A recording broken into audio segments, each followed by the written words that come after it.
Good evening by Kyiv time. Good afternoon to all of you who are joining us from the US and abroad. It is my great pleasure to host today's webinar, and it is my honor and a great pleasure to welcome Oleksandra Matviichuk, the Nobel Prize winner and the head of the Center for Civil Liberties. She is with us today to discuss a very heartbreaking topic. I think for all of you who are here, this topic is dear for anyone who have kids, for anyone who has a heart. Children are our future.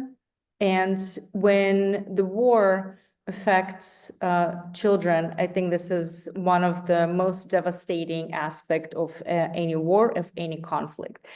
This is just to say about it in global terms. However, what we see happening in Ukraine, and this is the topic of today's discussion, we see the children, many of them, by the official record is close to 20,000 children that were illegally abducted by Russia. We also know that there are children who are currently living on occupied territories. We also know that most kids, if not all, who are in Ukraine today suffer from anxiety, depression, or any other type of psychological problem. It's a war-related trauma. We as an organization provide assistance to children by implementing psychological help through our SMUHA program. But we also know that this is just a tiny bit, it's a very small part of what we all can do. And for us, for all of us in the US who are participating in advocacy work, I think this is very important to continue advocating for just and long-lasting peace. But number one condition that we all say that all children, all Ukrainian children must be returned to Ukraine. I would like to also note to our audience today, this is a very interactive webinar. We want people to ask questions. You can put them in Q&A. You can see it on the bottom. And Oleksandra, I will let Oleksandra read them, but I will also moderate and pick the questions. And if Oleksandra wants to answer some, she will. We have a second speaker, Pani Marta Fedoriw. She is a representative from UNWLA. She has some technical difficulties. She's trying to join us, and we will give Oleksandra the first half hour. We know how busy Oleksandra is as a lawyer, as a human rights activist, as a head of the Center for Civil Liberties. We know that she continued to defend and promote freedom in Ukraine, and she has been listed as Time's 100 most influential people in the world, Financial Times list of the 25 most influential women. And Oleksandra is a very busy person. We know that you are currently actually at another event, so that you just stepped out from the stage, and we're very lucky to have you. And so I would like you to start with maybe introducing yourself with a few words, but also giving us a more global overview of this issue, of this problem, where we stand, and what are the steps that we can all collectively take to return children back to Ukraine. Thank you, Oleksandra. Thank you very much for providing me a floor. I'm very grateful for organizers for this webinar, which is devoted to a very important topic. My name is Oleksandra Matviichuk. I'm a human rights lawyer, and for 11 years, me and my team are documenting war crimes in this war which Russia has launched against Ukraine. We united our efforts with dozens of organizations from different regions. We built a national network of local documentators. We covered the whole country, including the occupied territories, and working together, we jointly documented more than 87,000 episodes of war crimes. And 87,000, it's a huge amount, but it's just a tip of iceberg. Because Russia uses war crimes as the methods of warfare. Russia deliberately inflicted pain on civilians in order to break people's resistance and occupy the country. So we're documenting something more than just violations of Geneva and Hague conventions. We are documenting human pain. And unfortunately, in our database, there are a lot of episodes of crimes against women and children. Let me share one of the story. This is a story of 10-year-old boy Andriy from city of Brovary near Kiev. When Russians began bombing the city in the first days of the full-scale invasion, his parents grabbed their child, documents, some hastily gathered belongings, and get away from the areas that the Russian army was storming. On the way, they encountered a line of Russian tanks. An armed personnel carrier hit the civilian car and ran over the civilian car. Andriy remembers that his father was already dead, but his mother, sitting beside him in the back seat, she was alive and she spoke to him.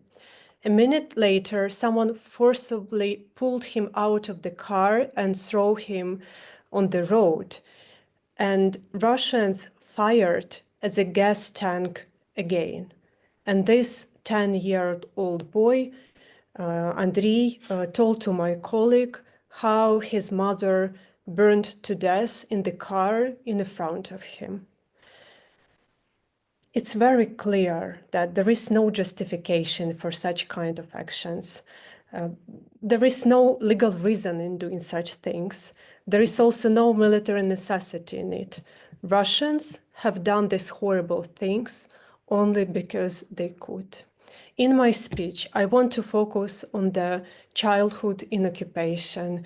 According to estimate data, at least 1,600,000 children lived in occupied territories. They lived under constant pressure and restrictions. Children have to study according to Russian textbooks, and in this textbook, Ukraine doesn't exist as a state. The Ukrainian language is banned, so children can only learn it underground. But if Ukrainian content is found on your phone, like song or text or some textbook, the Russian security service immediately deal with it. When Ukrainian children will graduate from school under such conditions in occupation, they can only enter university in Russia because they don't know the Ukrainian language. Children under occupation quickly learned what not to say and not to do. They're afraid that their words could be dangerous because some of them have witnessed the beatings or arrests of their parents or acquaintances or know about such things. Russian security services practice legal arrest and torture for dissent views, even of minors. And as a result of such experience, the child is constantly in a state of emotional tensions. The children from families left the occupation told us, at first, you build a wall around yourself to hide behind, but over time, this wall begins to press on you, and I felt that I was simply vanishing. In addition, Ukrainian children do not have the opportunity to receive proper psychological help because only Russian psychologists are allowed to work in occupied territories. And instead of providing psychological support, they engaged in pro-Russian indoctrination of the child.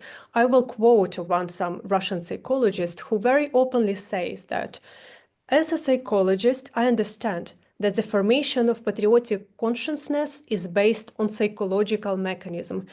You quite rightly noted that patriotism is an emotion and experience, but this concept contains at least two more components. One of them is cognitive. Children should understand what their fatherland is and why they should be proud of it. An important message is that not only do we love the fatherland, but it loves us.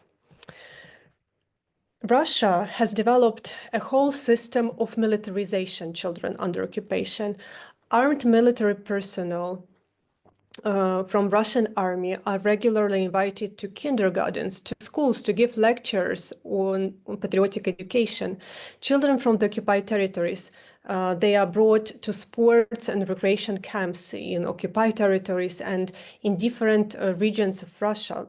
for example, in Chechnya, where they teach how to use weapon, wear military uniforms, live in barracks conditions, and march. And we have a lot of information that their parents were forced to give their children for such kind of camps.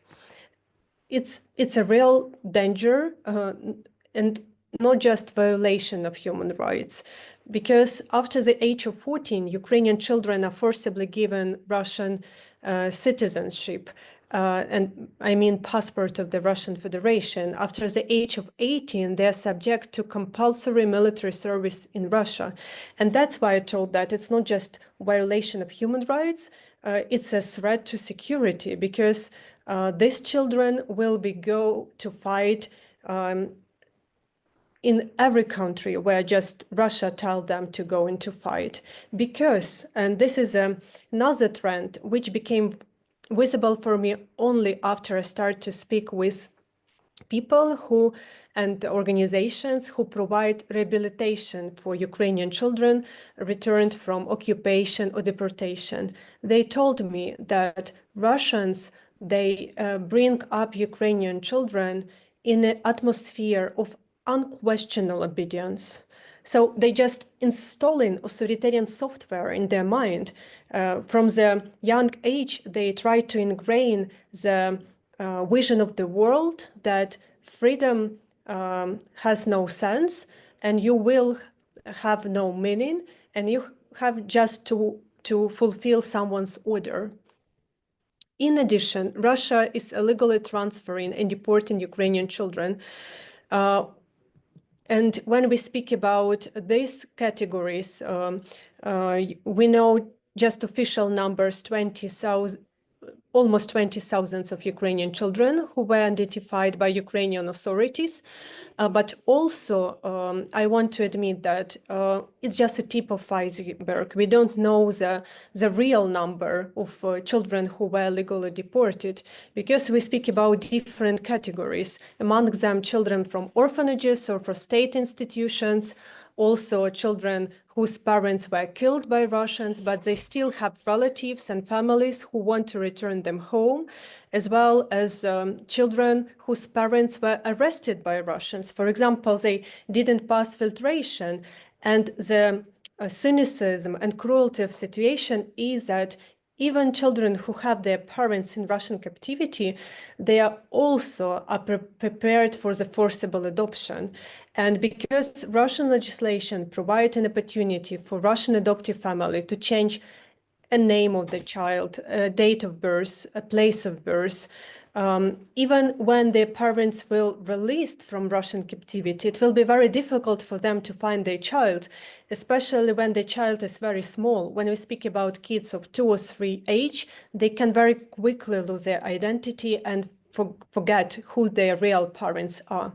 So why I mention on this, because it shows us that our greatest enemy is time.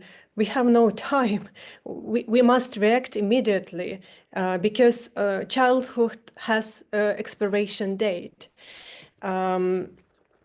We have a huge problem with returning deported children back. And that's why I welcome the resolution which were registered in United States Congress devoted to this issue. I will tell another story. This story's exception from this general trend because the story has a good end, but it shows the real practice, how it's going on. This is a story of Yevgen Mezhevy from Mariupol. He has a family of 3 children, and when Mariupol was occupied, he didn't pass filtration, and he was arrested and illegally detained and separated with his 3 children. And I will left behind, to make long story short, the details of this legal detention and torture and ill treatment. I just say that when he was released, he he received a message because his elder son managed to provide a message for relatives that they have just 5 days before 3 families from Russia will separate the 3 children and will adopt them. I don't know how. Probably I explain to myself this is just a strength of love of father. But Yevgen Mizhevy, he managed to find their children in Russia and to stop this adoption process. Once again, unfortunately, it's exception. And what the interesting detail that children say that after his father took them away, the other children who were in their group were given to Russian families.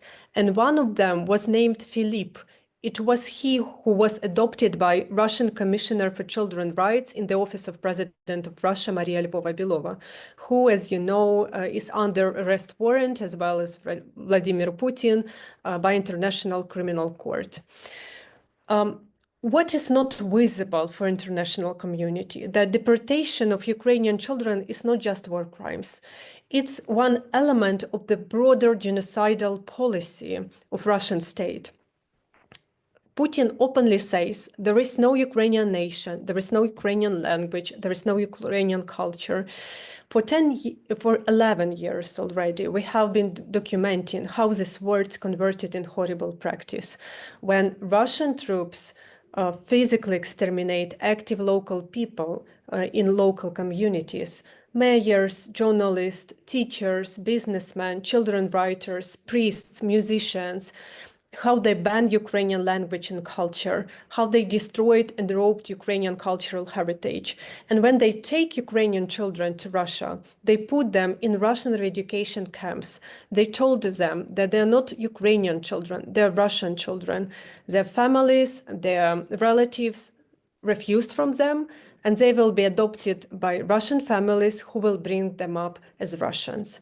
So it's visible that this crime is just a part of this broader genocidal policy, because if you want to liquidate partially or completely some national group, you can just forcibly destroy their identity and entire national group will disappear.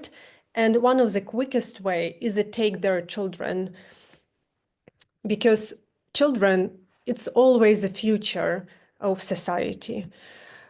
The last things devoted to the problem, I would like to add that for many Russian families living in depressive regions of Russia, raising a Ukrainian child is just a way to make money. And that is why children find themselves without any protection from physical or sexual violence in a family that doesn't love them and doesn't care about them. The tragic story of Oleksandra, who was separated from his sister and given to the Russian family in Krasnodar region, is a vivid example. Oleksandra tried to return to Ukraine, but because he was a child, he was prohibited, and his documents were taken. And unfortunately, this boy committed suicide and hanged himself. So once again, it's just tip of iceberg, which we can identify it in this cruel situation when Ukrainian children being deported to Russia are totally unprotected and have no guarantees to human rights and to security. All this situation is a huge violation of all norms of international humanitarian law. And I just remind that last year we celebrated the 35th anniversary of the adoption of UN Convention on the Rights of the Child. And what we see the violations of numerous provisions of these UN conventions, like right to preserve identity, including citizenship, the right to education, freedom from inhuman treatment and discrimination, freedom of expression, the right to family and family reunification, and the right to use one's own culture. Considering the scale and systematic nature of this unlawful action, there are reasonable grounds to believe in the commission of crimes against humanity against Ukrainian children. So I will stop on this and just once again mention that for 11 years now, we have been watching in dynamic how childhood passes in the occupation and deportation. Russia continues illegal occupation. Children lost their childhood. We lose these children. Thank you very much. Thank you so much, Oleksandra, for this overview and really heartbreaking stories of Ukrainian children who are still going through a lot. We've heard several stories, but I think so many stories are unheard, and so many stories we will never know. I have a couple of questions, but I just want to give our audience a chance to ask their questions first, in case you need to go. So one question is from June Catherine Jones. She says, historically, Russia has acted with impunity from Chechnya to Syria to Crimea. And I know, Oleksandra, that your group was also recording war crimes in Crimea when it was annexed by Russia in 2014. So often this means escaping meaningful legal consequences. And that's what we see Russia is doing over and over again. In many ways, this ability to avoid accountability has become one of its most enduring armaments. The forced deportation of Ukrainian children has drawn post-World War II violations of international law. You just described that this is just the tip of the iceberg. The question is, do you see this particular crime against children as a potential turning point, one with the legal clarity, moral weight, and global attention necessary to break that pattern of impunity? And do you believe we might finally see justice pursued to the fullest extent, whether through Ukrainian courts or international mechanisms like the Hague, in the spirit of the legal precedent such as Nuremberg process? Thank you. And June Catherine Jones represents Women for Ukraine. Thank you very much for this important question. I totally agree with the thesis that all this hell which we now face in Ukraine, it's result of total impunity which Russia enjoyed for decades. Russia committed horrible crimes in Chechnya, in Moldova, in Georgia, in Mali, in Libya, in Syria, in other countries of the world. And Russia has never been punished. And that is why Russians believe they can do whatever they want. According crimes against children, for every society, the most sensitive crimes. And that is why I think International Criminal Court opened the first criminal case against devoted to the crime of illegal transferring and deportation of Ukrainian children to Russia. And that is why the first arrest warrant of International Criminal Court was against Vladimir Putin and his child commissioner Maria Lvova-Belova. And it was a very important step towards establishing law and justice, but it's just a first step in a long road, because according to the procedure, the International Criminal Court can't provide a trial in absentia, so it's need physical presence of Putin and his child commissioner Maria Lvova-Belova in The Hague. But we see result even for current moment, because this international arrest warrant makes the world for Putin smaller than he expected to have.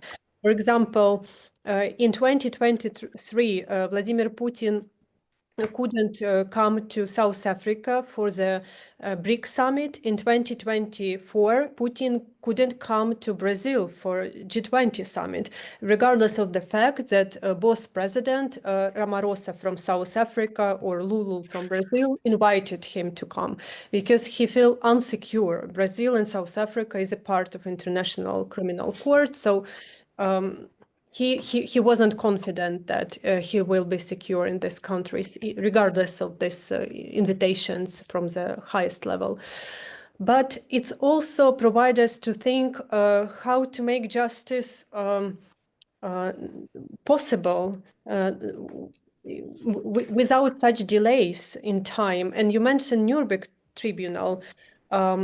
I think that the Nuremberg, it's a great model, but they have one trap is psychological trap, because it was victorious trial, and it was trial when Nazi war criminals were tried only after Nazi regime had collapsed.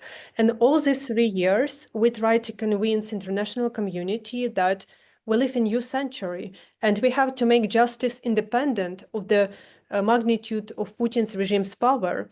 Justice is not just privileged to winners. Justice has to be independent on the fact of when and how the war will end. And we are pushing the idea of creation of special tribunal on aggression. And just a month ago, if we had the first result, because almost 40 countries announced their political decision that they will create such a special tribunal in the frame of Council of Europe. Unfortunately, United States are not among the circle, but we hope that United States will join sooner or later to this initiative. But this special tribunal will be prosecute Putin and his surrounding not for the crime against children, but for crime of aggression.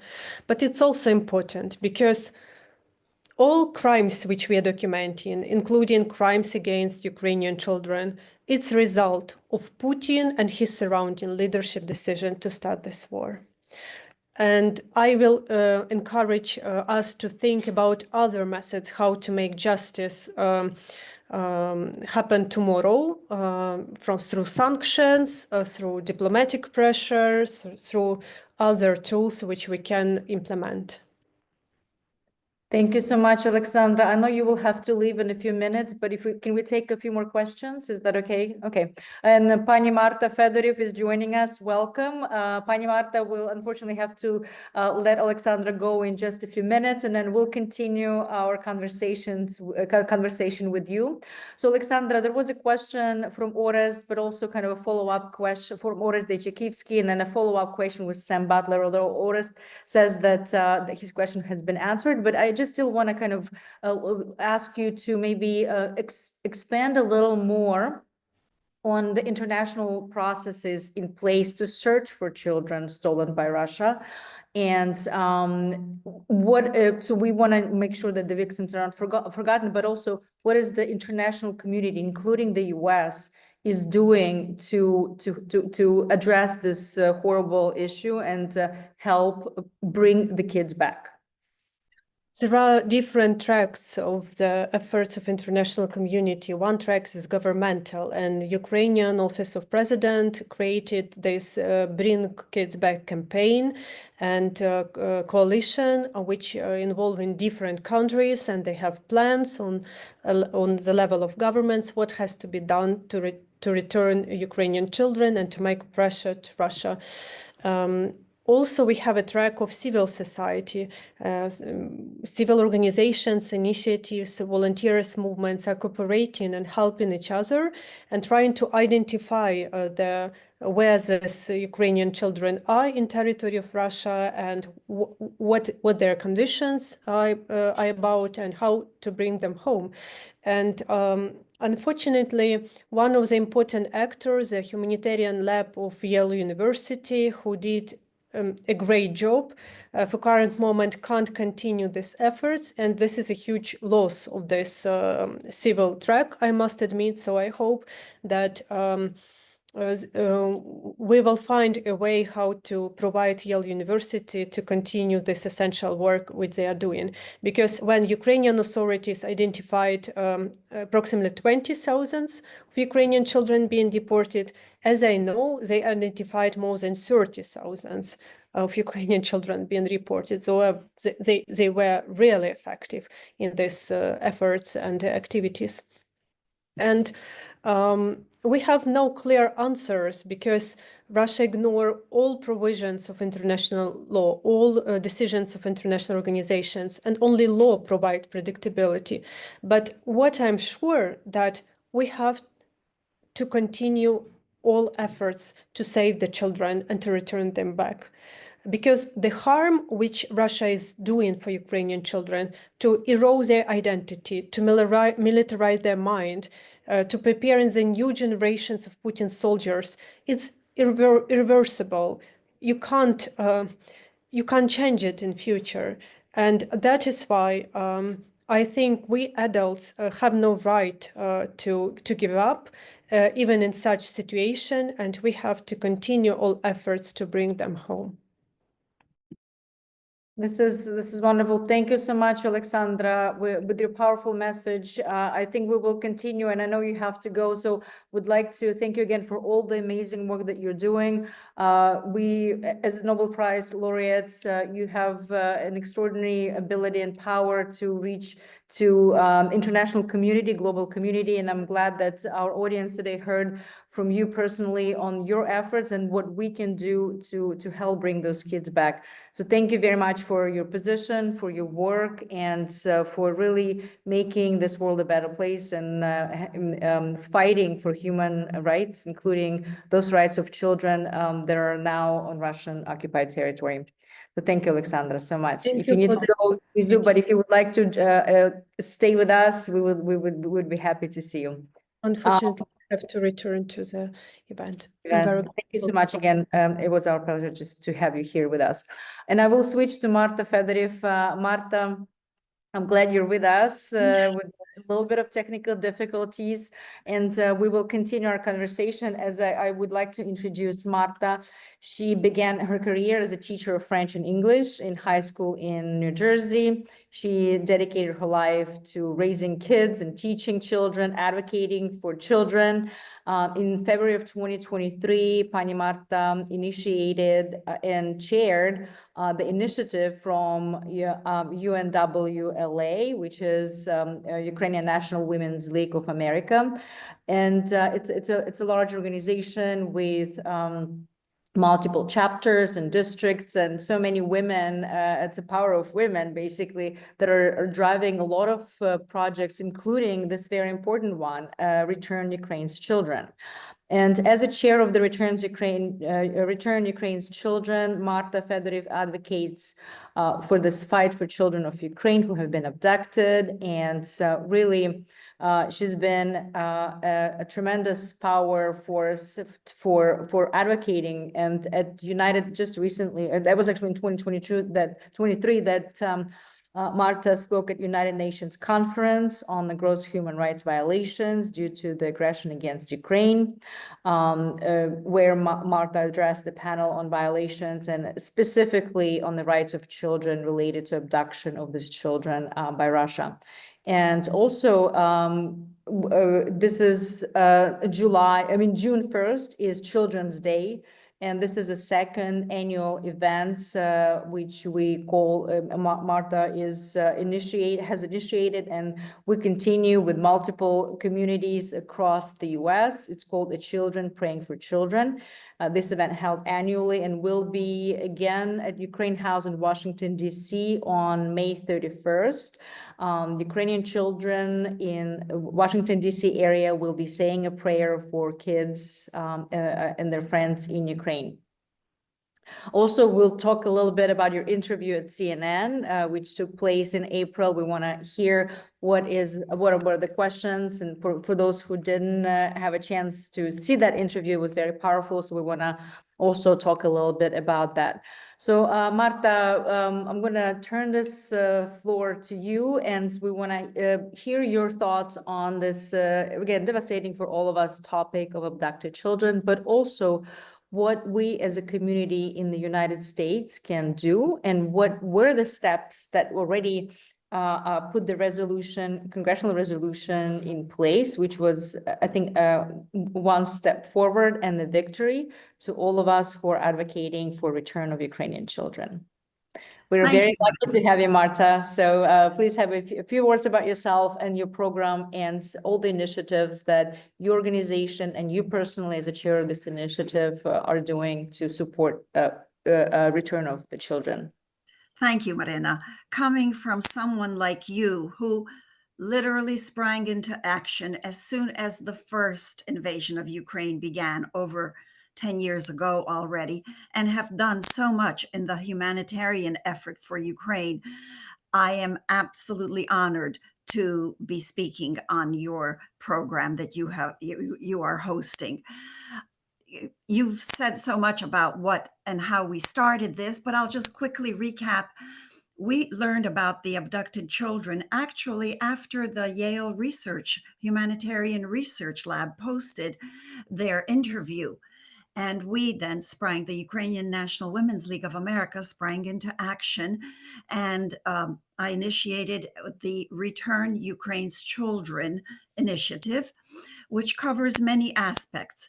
Basically, our aim is to raise awareness about the tragedy. We do many advocacy events to constantly keep the initiative and the talk about the tragedy in people's minds. Now, in America, we have learned after a poll was taken that although Republicans still support the military aid to Ukraine at an average of 62%, when they learn about the abducted children of Ukraine, their support goes even higher by as much as 10 points, because people can all relate to a mother who has had her child taken away from her. We are all either mothers or we've had a mother, so we know what that means. This gives us, other than the importance of raising awareness about the abducted children, it also gives us a voice to reach Americans on many different levels. And that's basically what we at Return Ukraine's Children of the UNWLA are doing. So I did have a chance to be interviewed on CNN by Omar Jimenez. And it was very interesting because he was very well informed.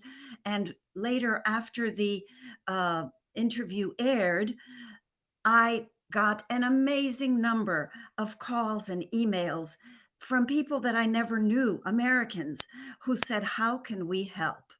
So all this is so important. We now are, as you mentioned, Maryna, holding a prayer service all over the United States. In other words, UNWLA branches are organizing prayer services, especially for children, reaching out to our neighbors, our friends, not within our own Ukrainian community, but others, including interfaith community, to hold a prayer service where children will unite with Ukrainian children by praying together and then having activities such as drawing pictures for Ukrainian children that will be collected and later sent to Ukraine. In every way possible, we need to connect our children also to this horrible tragedy, and in a positive way, because prayer brings people together. Prayer gives people strength. Prayer soothes the soul and gives us the motivation to continue working. So this is very important. We are holding this to commemorate International Children's Day, which falls on June 1st.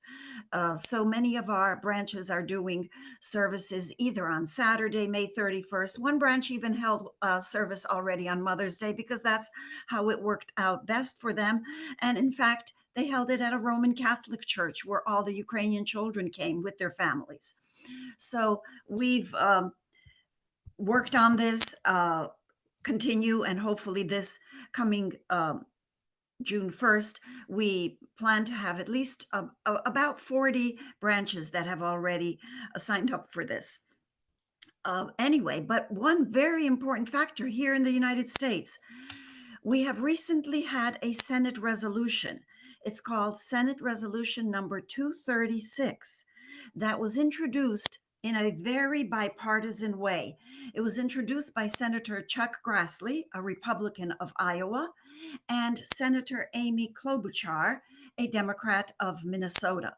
It has already several co-signers, very bipartisan, and basically it condemns Russia for the abduction of Ukraine's children, and it calls on the peace negotiators that the Ukrainian children that have been abducted must be returned prior to the finalization of a peace agreement.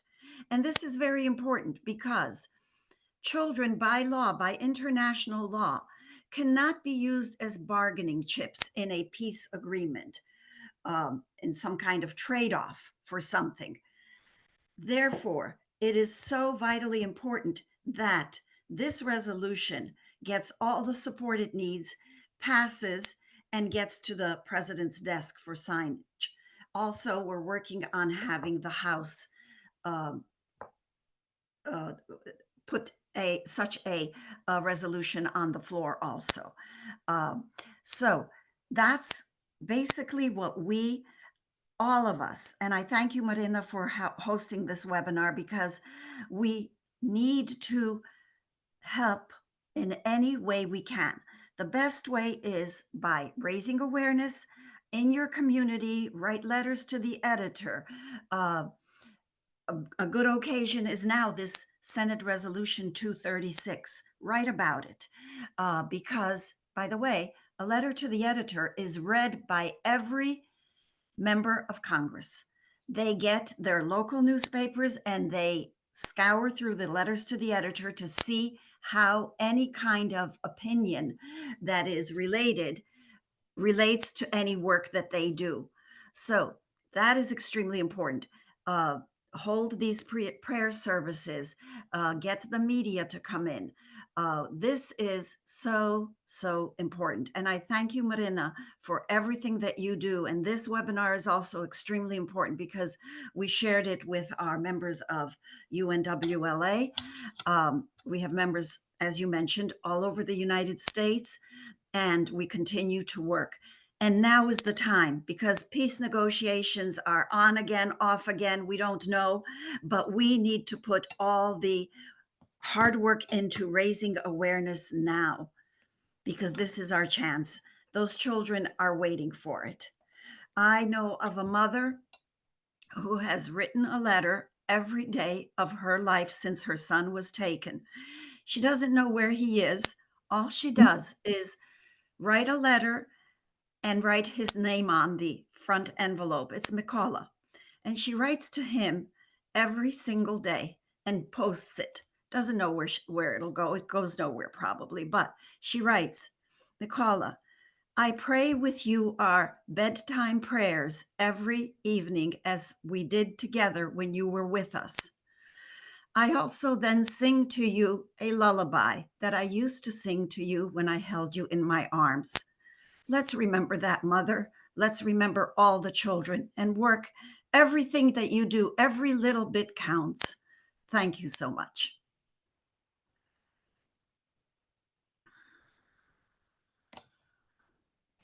This is incredibly powerful, Marta, and I lost connection for a little bit, and I still don't have that connection on my computer. I'm in Ukraine right now.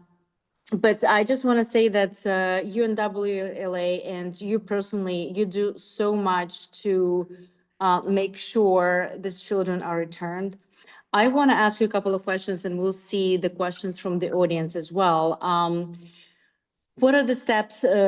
First of all, when you had your interview at CNN, what were the questions that really provoked some thoughts that we can do more? Or were there some questions that that were asked that you thought people don't understand the depth of the problem? That we can explain more, we can do something to educate American public, to educate the world of what is the real, what kind of problem we really have when looking at abducted children. And what Oleksandra mentioned in her speech is that this is just the tip of the iceberg, and international communities certainly can do more. Correct. Thank you. That's a very good question. I was asked, what happens to the children that are abducted? And this is a very important point to make when we're speaking with our American audience. These children are brainwashed. These children are taught especially boys at age 12 and over, they are taken into military-style training schools where they are taught to fight because, as Dmytro Lubinets, the ombudsman for Ukraine, testified before the Helsinki hearings a few months ago, these boys are being trained to fight against Ukraine, even America, if need be, in about 10 years. That's not that far away. These boys will be aged 20 to 22 by then. So, and we know that from several boys who luckily were able to escape or were somehow able to get out. And they've told us what they were trained to do. They're, of course, forbidden to speak Ukrainian.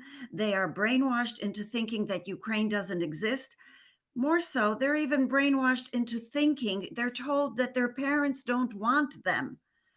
And the frightening thing is, this has been going on shortly since February of 2022, when the full-blown war began. And some of those children are so young. I spoke to a psychologist, and she told me that a child at age 4 does not remember who their parents are in 12 months. They will not remember their parents anymore. So this is a tragedy. It's genocide, according to international law. And this is the way that Putin wants to erase Ukraine's future. When you erase the memory of those children, you are erasing the future of Ukraine. So that was one very important question, that we need to emphasize what happens to these children once they are abducted and taken to Russia. Now, some of them are still being held in temporarily occupied Ukraine areas, temporarily occupied. And there too, they are brainwashed already because it's occupied by Russia. So there too, their parents, who probably don't see them because they've been taken to separate schools, separate areas. One little boy was taken from Mariupol to Donetsk, and there he was starting to be brainwashed. It was still Ukraine, but he was taken away from his family and he was being brainwashed already. So they transfer the children. They don't leave them in the temporarily occupied zone that they are in. So they basically break them away from their family, from everything they know, and they brainwash them then. That's something we need to emphasize constantly. Thank you, Marta. So with all the work that you do here in the United States and all the efforts and your initiative, what are the steps? Right now we see there is a resolution to return all children back that is already in Congress. What are the mechanisms that we as advocates, we as constituents can employ to make sure this resolution will be passed in both House and Senate? And what is it that we can do to continue our work to educate our elected officials and the society to do more in terms of helping bring these children back? Thank you for that question. That's a very important question. Yes, right now we have this Senate resolution, which is bipartisan, and that is so, so important because Republicans are starting to come around, especially on the case of the abducted children. So we need to have everyone call the White House. If your organization can put online the number to the White House, call. You will be connected to a voicemail comment line. Leave your comment. Every comment counts. It really does. And then go to capital.gov. Also, your organization, United Help Ukraine, I'm sure will help with that. And see if, first of all, your senator has already co-sponsored Senate Resolution 236. If they have, call and leave a message thanking them. That's very important because we often call when we need help, but call and thank them for it so they know that we are watching and that we are working. And if they're not still signed on to it, call them and ask them to. For example, I'm from Pennsylvania. My one senator co-signed already, my other one didn't. I called both. I called one, and now I'm calling the second one who has not signed on yet constantly to ask him to sign on. Just do that. Leave it, put it in your, quick call on your cell phone and just dial it up every morning as you're having coffee or whatever, and just do it. Put that in. It counts. It matters. Believe it or not, it really does. I don't hear you. Thank you, Marta. This Okay. is great, and I think this is an important step that anyone can do. It's as easy as picking up the phone and pushing, because as we understand, there will be no peace negotiations without returning children back home. Absolutely, that is absolutely important. Thank you. So there was a question again from June Catherine Jones in the comments in regards to Yale's extensive work towards deportation of Ukrainian children and the vital role they have helped to play in tracking, locating, building a database, etc. What can be done to help with their funding so that they may continue to do their work? Are there specific measures being taken in Congress, you might know, to bring back the funding?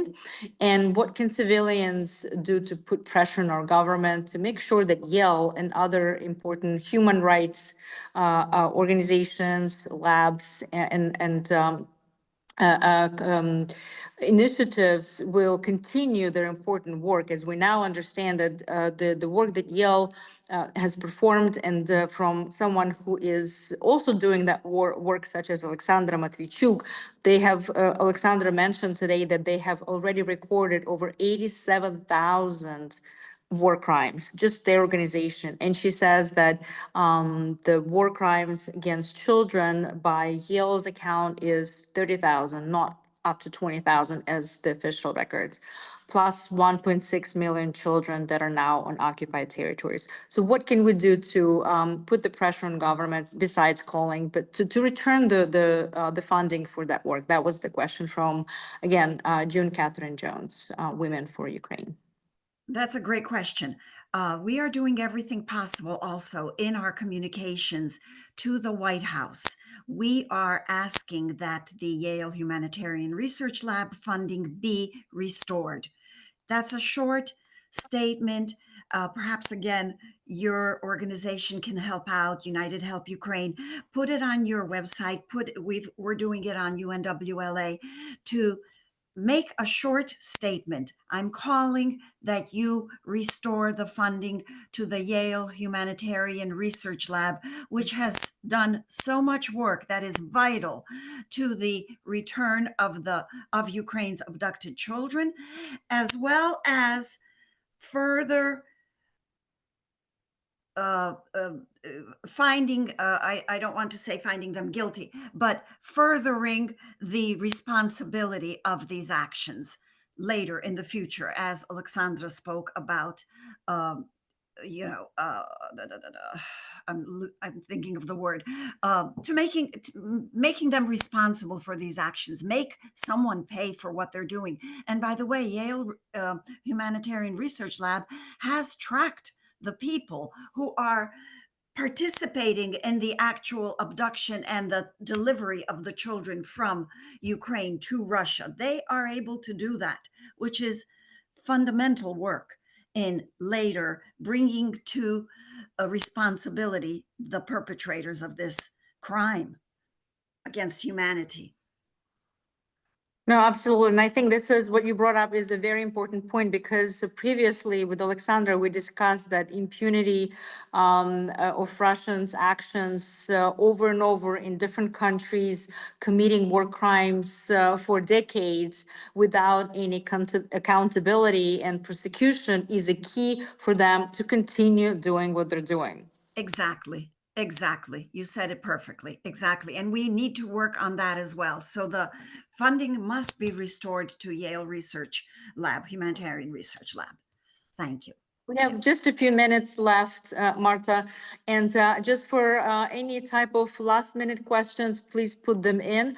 There was one comment from Roxana Guzman. She's in El Salvador, And she says, it saddens me that Ukraine is not talked about at all. So we should probably focus on other countries besides the US and Europe to make sure that this issue is raised everywhere globally, and we as a global community can respond to this problem and really combine our efforts. Of course, there's Oleksandra, there could be more. The information can be spread. You talk to your friends, to your relatives in El Salvador, you educate them. This is one of the things that we always say works well. You talk to your friends, your relatives, and you describe the issue. Have you heard about Ukraine? Do you know that Ukraine has 20,000 or more abducted children that are that lost all their rights and are now held against their will on occupied or territory or Russia. So I think these are important parts that we all can do in your community and continue this very important advocacy work anywhere you are. I see another last question maybe we'll take from Lydia Zeininger. She says, thank you for this excellent session. If you feel inclined, please mention that we have an in-person event at the Ukraine Institute of America on Wednesday, June 11th. Thank you, Lydia, for bringing it up. So Ukrainian Institute of America in New York on Wednesday, June 11th at 6:30. I'm sure it's on your website. And we will have Nathaniel Raymond of Yale. Nathaniel, I know he's a researcher and someone who has done a ton of work on putting together the records for abducted children. So he's at Yale Humanitarian Lab. Also, Marta, you will be one of the panelists there as well. And Ambassador Gregory Slayton will be also there. Even here we go. We should put it, Darina, who is our webinar manager and an amazing events manager for United Help Ukraine. Thank you for going through these technical difficulties, but Darina, there is a code. Participants of the Zoom can use discount code UHU for a 50% discount to attend the session. So thank you very much, Lydia. You're a great partner. We love coming to Ukrainian Institute of America, and this is one of the many events that your institute is holding, and they're all very important. So we have just a few minutes, and there are a couple of other announcements that I wanted to make. UNWLA with other organizations is having Children Playing for Children events at Ukraine House on May 31st. I believe it's at 11 a.m. And we also have several campaigns that are going to be dedicated to June 1st, which is Children's Day. We have other events. I see Carlos Kuskevich said, please share link for UKK Ukrainian Days advocacy event, June 11th and 12th. Darina, please share that with our audience. And also I want to mention that there was one very good comment that I think is very true. And this comment came from Raymond Baddy. Ray, it's good to have you here. It says, thank you for continuing this fight for Ukraine's future, its children, and its children. I'm concerned that Russia will only see justice from the Ukrainian military defenders. And he's sending strength from Odessa. Ray, stay safe in Odessa, please.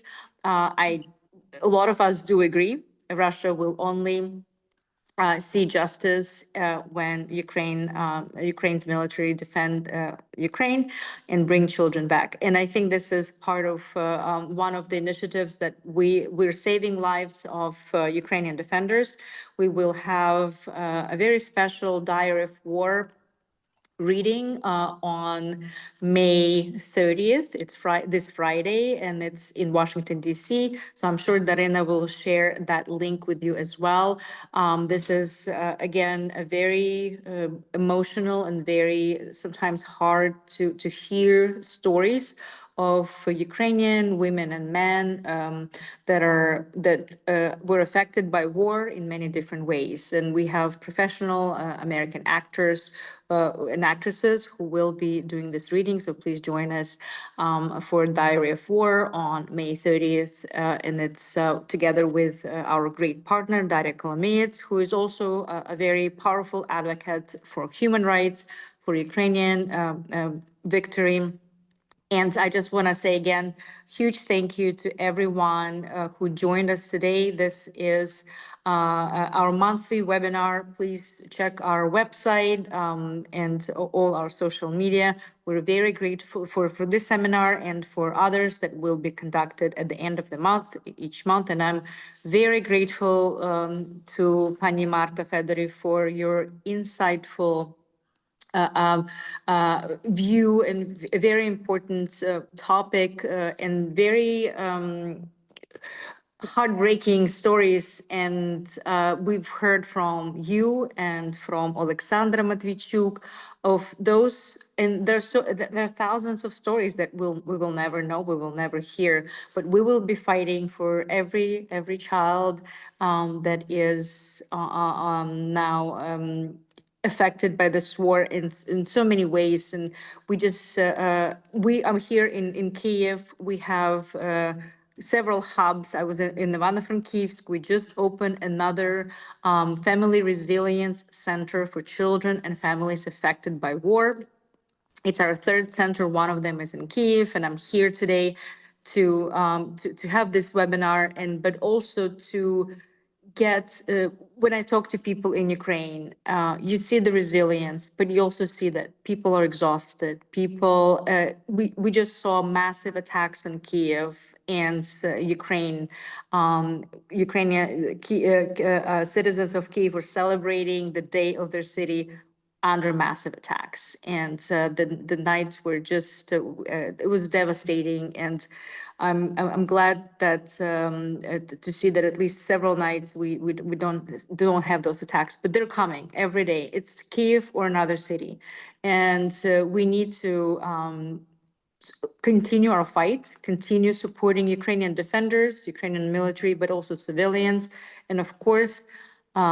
The priority is helping our future generation, the generation of future Ukrainians who will be living in a free and democratic Ukraine. And that's what we're all hoping for. We're fighting for it, and we'll continue our fight. So Marta, thank you again so much for all the work that you do. Thank you for everything you do. Slava Ukraini. Героям слава. Thank you all. And if you have any more questions, please put them in the chat. We will also be sending the recording to all the participants. And you can always visit our website at unitehelpukraine.org for this video and so many other webinars that we've hosted so far. And please come again. It was great to have this attentive audience, and please continue, for everyone, continue advocacy work, continue everything that you do to support abducted children of Ukraine. Thank you. Stay safe. Stay safe. Thank you.